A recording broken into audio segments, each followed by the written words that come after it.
Wanita itu berjuang untuk membalas dendam saudara perempuannya, malah menjadikan dirinya sendiri sebagai kurban. Secara sukarela dipersembahkan kepada CEO yang otoriter. Namun setelah 4 tahun rencana cermat, dia justru dirampas di depan umum oleh pria saat pernikahan.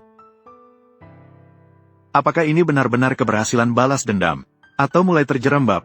Cerita ini harus dimulai dari 4 tahun yang lalu. Kakak Zheng Chutong tewas mengenaskan di tangan Gu Hai. Untuk balas dendam, dia menghabiskan waktu selama 4 tahun, mempelajari setiap wanita yang dicintai Gu Hai, menyamar sebagai mangsa yang paling tidak bisa ditolaknya. Malam ini dia akhirnya berbaring di ranjang musuhnya. Sebuah drama balas dendam yang mengorbankan tubuh. Resmi dimulai. Pertemuan yang dirancang dengan cermat ini sudah dipersiapkan beberapa hari sebelumnya, untuk membuat Gu Hai yang terkenal di seluruh kota memperhatikannya. Dia harus menjadi sosok yang paling bersinar di matanya. Acara amal seni tahunan di Haixi adalah panggungnya. Malam itu, Gu Hai baru saja terbangun dari mimpi buruk kematian saudaranya. Langsung terjun ke dalam pesta yang disiapkan untuknya. Di acara penjualan, Gu Hai, untuk menunjukkan kekuatan, dengan mudah mengalahkan lawan dan menangkap. Jumlah yang sulit dijelaskan. Dikirimkan ke departemen terkait. Melaporkan sedikit. Membeli pin Dewa Malam seharga 8 juta. Tapi dia tidak tahu. Ini baru pembuka. Pertunjukan yang sebenarnya adalah pemain cello misterius yang akan tampil selanjutnya. Zheng Chutong. Namun ketika melodi yang akrab mulai terdengar, dia tertegun seketika. Lagu ini, kenapa terasa begitu familiar?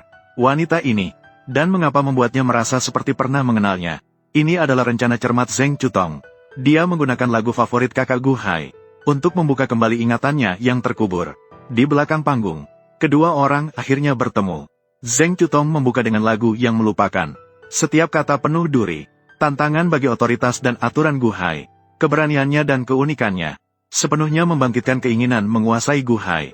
Dia mengira dirinya adalah pemburu, namun tidak tahu bahwa dia telah terjebak dalam perangkap mangsa. Ciuman ini adalah awal kehancurannya. Hari berikutnya, Gu Hai terbangun.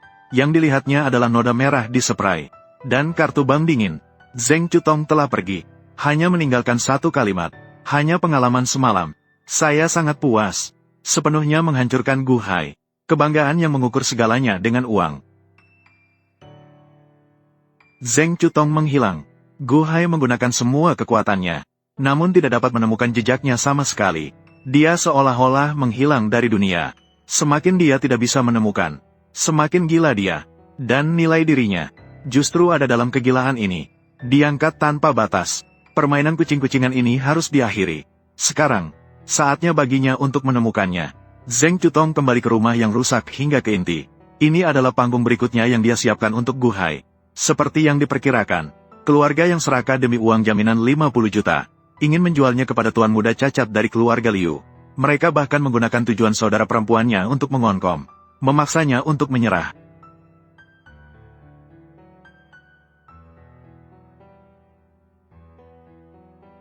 Saat Zheng Chutong dipaksa untuk setuju dengan pernikahan, saat mengucapkan selamat tinggal di depan tirai saudara perempuannya, Gu Hai muncul. Dia bahkan datang untuk menghormati saudara perempuannya. Saat ini, dia akhirnya mengetahui, perempuan yang dia impikan segera menikah dengan orang lain.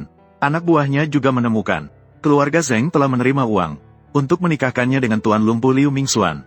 Tatapan Gu Hai seketika menjadi dingin. Dia langsung memerintahkan anak buahnya untuk menyiapkan kendaraan. Pada hari pernikahan, keluarga Zheng Chutong masih terus menghina dirinya, membuatnya menyadari siapa dirinya sebagai nasib istrinya di keluarga Liu.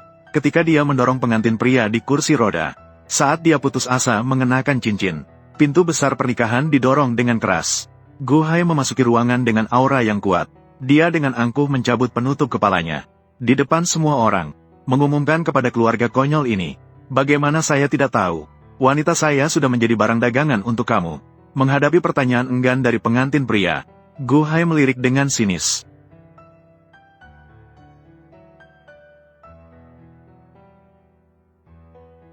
Dia langsung mengangkat Zheng Chutong secara horizontal, pergi dengan berani di tengah tatapan terkejut orang lain. Dan saat ini, Zheng Chutong teringat dalam monolog internalnya. Gu Hai, terima kasih sudah membawaku ke tempat terdekat dengan hatimu. Kembali ke tempat tinggal Gu Hai. Zheng Chutong segera mulai melawan. Bertanya padanya dengan alasan apa. Dia adalah wanitanya. Gu Hai sepenuhnya marah. Dia mencengkeram dagunya. pertama kali mengungkapkan isi hati. Zheng Cutong, dengarkan aku. Perhatianku tidak pernah diberikan sembarangan.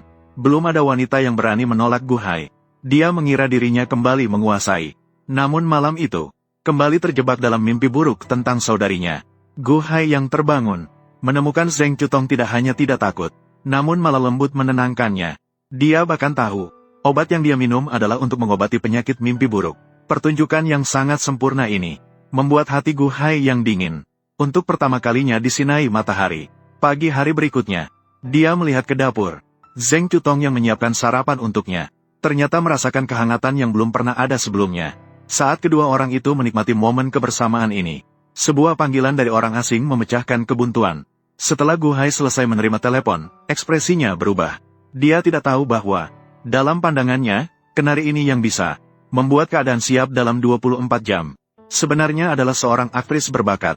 Dan semua pengawasan terhadap dirinya sudah berada dalam perhitunganannya. Sudah lama dia memprediksi hal ini. Permainan balas dendam dan penaklukan ini baru saja dimulai.